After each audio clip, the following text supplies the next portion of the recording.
রাসূলুল্লাহ সাল্লাল্লাহু আলাইহি ওয়াসাল্লাম মক্কা থেকে মদিনায় হিজরত করে গেলেন। তো হিজরত করে যাওয়ার পর তিনি দেখলেন যে মুহররম মাসের এই দিনে, অর্থাৎ এই 10ই মুহররম মানে আশুরার দিনে মদিনার লোকেরা, মানে ইহুদি নাসারা, মদিনায় ইহুদি নাসারা ছিল, তো ইহুদি নাসারারা এই দিনে, এই দিনটাকে খুব সম্মানিত দিন হিসেবে তারা মানতো এবং এই দিনে তারা সিয়াম পালন করত।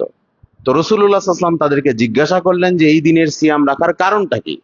তো তখন তারা বলল যে এই দিন, তাহলে খেয়াল করেন কিন্তু এটা কিন্তু রাসূলুল্লাহ সাল্লাল্লাহু আলাইহি ওয়াসাল্লামের সাথে সম্পর্কিত বিষয়।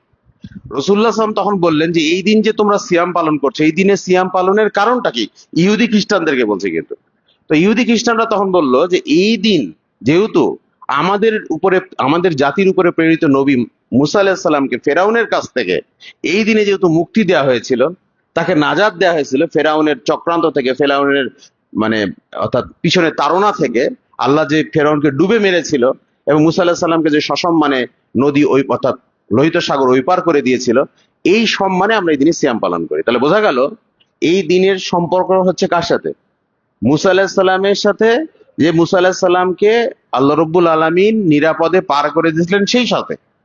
তাহলে এখন চিন্তা করেন, তখন আল্লাহ রসুল বললেন যে আমি তো আরো বেশি হক রাখি সেই সিয়াম পালনের, কারণ আমরা তো মুসা আলাইহিস সালামকে নবী মানি নাকি।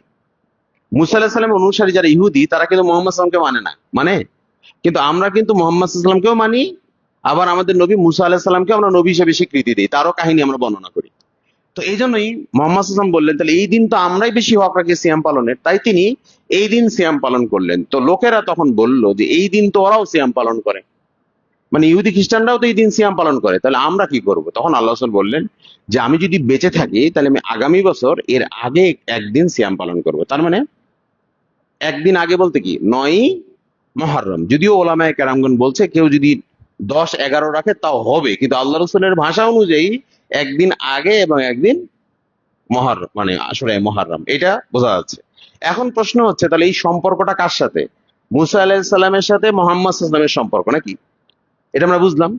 তাহলে এর সাথে 61 হিজরিতে, অর্থাৎ রাসূলুল্লাহ সাল্লাল্লাহু আলাইহি ওয়াসাল্লামের মৃত্যুর প্রায় 50 বছর পরে, অর্থাৎ যখন 61 হিজরিতে যখন মারা গেল, হোসেন মারা গেল, তো তার মানে 41 হিজরি যখন হোসেন রাদিয়াল্লাহু তাআলা মারা গেল, তো 30 বছর পরে তার সাথে কি কোনো সম্পর্ক আছে, তার সাথে কিন্তু এই দিনের কোনো সম্পর্ক নাই, কারণ ওটা হয়েছে আল্লাহ রসুলের মৃত্যুর অনেক পরে।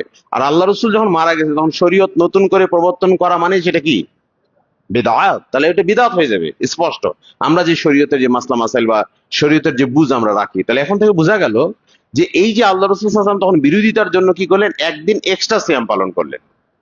এখন আমাদের প্রশ্ন, যে ইহুদিদের বিরোধিতার জন্য রাসূলুল্লাহ সাল্লাল্লাহু আলাইহি ওয়াসাল্লাম একদিন এক্সট্রা সিয়াম পালনের জন্য নির্দেশ দিলেন বা তিনি রাখার একটা প্রত্যয় ব্যক্ত করলেন, অথচ আজকে সেই বাংলাদেশের মুসলমান, আজকে আমরা সেই ইহুদি খ্রিস্টানদের খেলাধুলা দেখার জন্য, তাদের বিরোধিতা তো দূরে থাকলো, তাদের খেলা দেখার জন্য রাত জাগছি এবং তাদের খেলা দেখার জন্য আমরা নিজেদের সময় ব্যয় করে সালাতের গুরুত্বের চেয়ে তো তাদের খেলা দেখার গুরুত্বকে বড় করে দেখছি।